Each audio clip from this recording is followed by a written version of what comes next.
ايوه، مكون واحد هتضيفوه على الكركديه هيرفع جهاز المناعة جدا ويقويه، وهيضيع اي انيميا خالص للاطفال. لو كل يوم تشربوهم كوباية من الكوباية دي ما يحتاجوش اي ادوية ولا فيتامينز ولا اي حاجة خالص.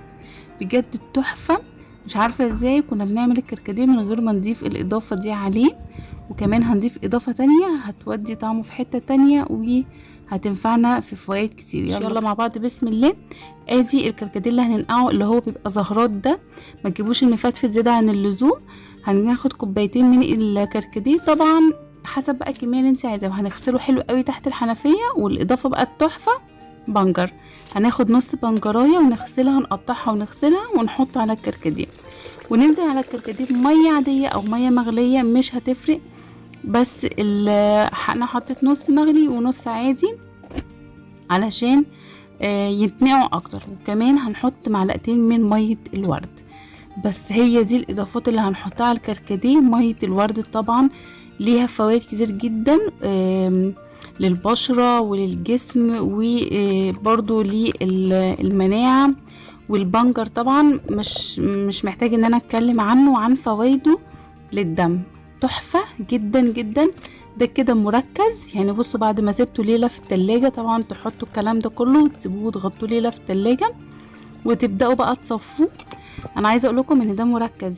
هناخده بقى كده في الحاجة اللي احنا هنصب منها على طول وندلقه ونصفيه طبعا علشان ما ينزلش معاه العصير بتاعنا اي شوائب. ده كده مركز جدا يا جماعة. بصوا اللي اتبقى ده طبعا مش خلاص مش هيترمي، لا لسه فيه برضو فوائد ولسه فيه لون ولسه فيه طعم. هنحط عليه مية ونرجعه تاني التلاجة. يعني كده عملنا تقريبا بتاع 10 لتر من الكركديه. وهناخد بقى اللي احنا عملناه ده مركز. لو عايزين تخففوا بمية تاني ممكن تخففوا لانه مركز جدا.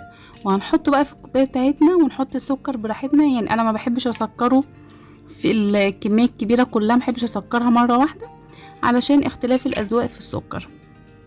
وهنحط التلج بتاعنا في الكوبايه. وكده خلاص خلصت اجمد كوبايه كركديه ممكن تدوقوها. فيها كميه عناصر غذائيه وفوائد تحفه جدا. طبعا لو ما بتحبوش ميه الورد ممكن تستغنوا عنها خالص. ولو لسه مش عارفين هتعجبكم ولا لا ممكن تجربوا تحطوا يعني نقطه صغيره في الكوبايه اللي هتشربوها الاول قبل ما تحطوا على الكميه كلها ميه الورد.